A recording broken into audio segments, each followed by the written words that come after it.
बिट्टन बुआ। बिट्टन बुआ का नाम बिट्टन कैसे पड़ा, इसके बारे में भी 2-3 कहानियाँ प्रचलित थी। पिताजी कहते थे कि बिटिया से धीरे धीरे बिट्टन हुआ, लेकिन एक बार नशे में धुत चाचा बता गए कि पिताजी और चाचा के नाम पुत्तन और छिंदन होने की वजह से बुआ का नाम बिट्टन रख दिया गया था। खैर, वजह जो भी रही हो, अब उनका नाम ये भी न रह गया था। अब वो सिमंगल की कहकर बुलाई जाती थी। वो तो भला हो उस बिजली के बिल का जिसने मेरा परिचय फूफा के असली नाम शिवमंगल से कराया, नहीं तो मैं ताउम्र फूफा की शक्ल की तरह उनके नाम पे भी ऊह करती रहती, आजा आजा कोई काम होगा। लाल मिर्ची में ठूस ठूस कर अचार भरती हुई बुआ मुझे आंगन में ही मिल गई। बुआ और मुझ में लगभग 25 साल का अंतर, लेकिन ये अंतर भी कुछ ऐसा था जैसे मिर्ची और मसाले जैसा अलग अलग रखे जाते हैं, लेकिन असली स्वाद मिलकर ही आता है।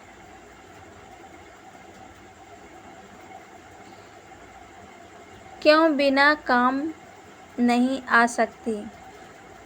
बुआ की गोद में मैं लुढ़क गई।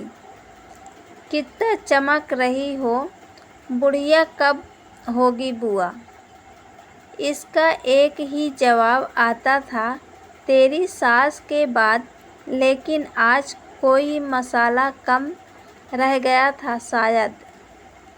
हाय बुआ, इतनी धूप में पूरी बाह का ब्लाउज धूप है तभी तो, नहीं तो पूरी धूप चमड़ी में उतर आती बुआ, और उनकी चमड़ी ऐसी गोरी चिट्टी कि देख लो तो मैली हो जाए। सच फूफा की किस्मत ऐसी वैसी नहीं थी। रूप गुण का ऐसा मेल कम ही मिलता है, चाहे जो करा लो। बुआ से शादी ब्याह में गीत गाने बैठती तो 2-4 ईर्ष्याढंग औरतों को दुश्मनी में बांध आती। घर की बुढ़ियों को तब भी चैन न पड़ता, ये शिवमंगल की डांस दिखा दे तो वो डांस भी ऐसा कि उसके बाद कोई और औरत नाचने लायक ना रह जाए। सिलाई कढ़ाई बुनाई सब में एक्सपर्ट। मैं कहती थी बुआ कुछ तो छोड़ दो, और वो छोड़ भी देती थी।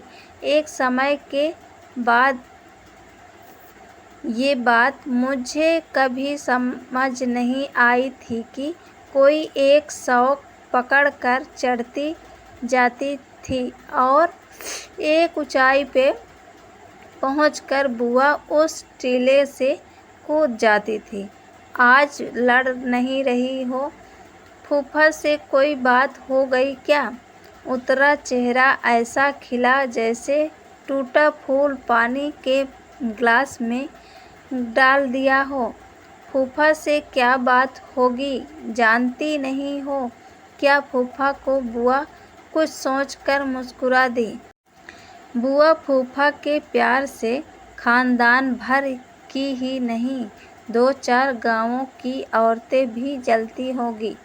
बुआ जब मायके आकर मुंह में साड़ी दबाकर फूफा के किस्से सुनाने लगती थी तो हम सब लड़कियों की नींद उड़ जाती थी, लेकिन घर की औरतें एक-एक करके हम तो चले सोने कहकर कट लेती थी और कमरे में जाकर शायद रात भर जागती होगी। तब भी उदास काहे लग रही हो? इतने सालों बाद तिप्पी से मिले हम परसों। बुआ ने लंबी सांस खींची। तू नहीं जानती, उसको हम साथ में पढ़ते थे। तो क्या आदमी खराब है बेचारी? क्या इतनी सुंदर बीवी है बेचारी? नाम कैसा है? तिप्पी। मुझे एकदम से श्रीमंगल नाम याद आ गया।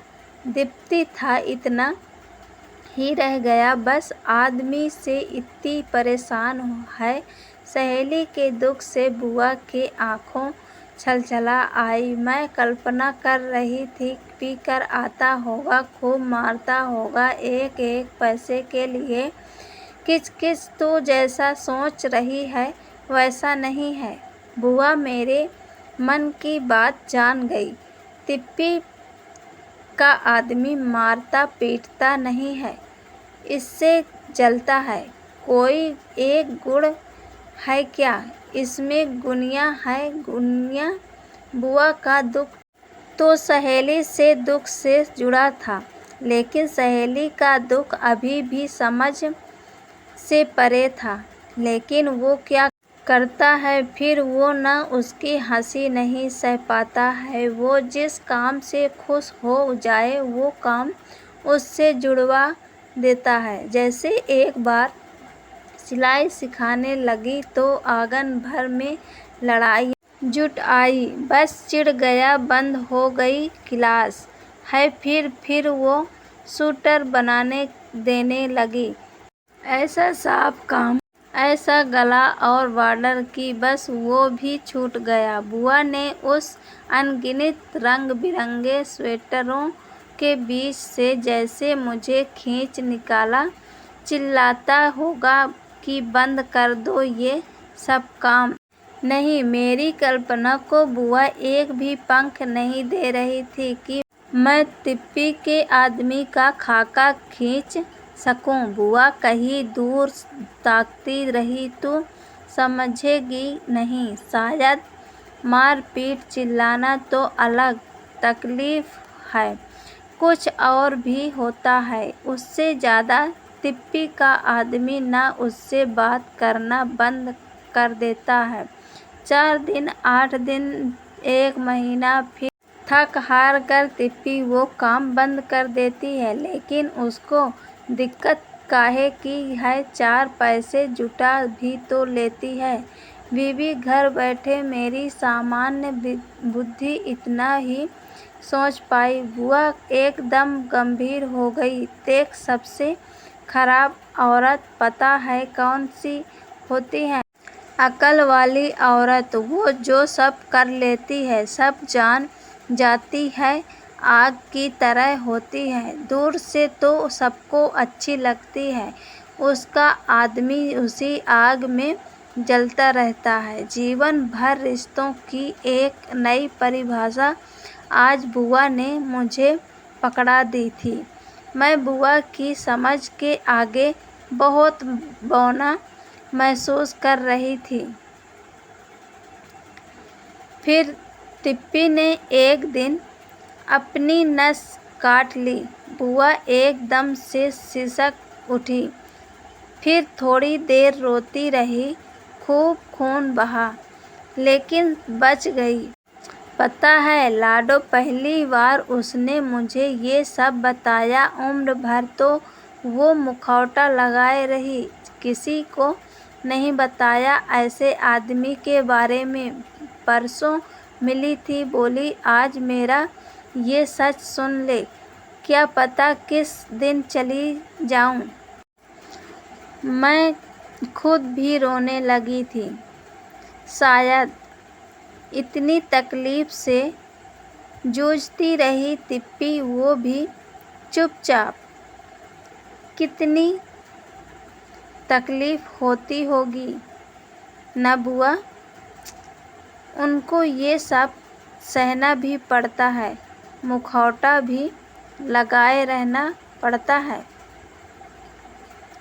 बुआ का चेहरा बिल्कुल सफ़ेद पड़ गया था। ब्लाउज की बाँह को और नीचे खिसकाते हुए बोली, हाँ लाडो, तकलीफ़ तो बहुत होती होगी। ये कहानी पसंद आए तो लाइक और शेयर ज़रूर करिएगा।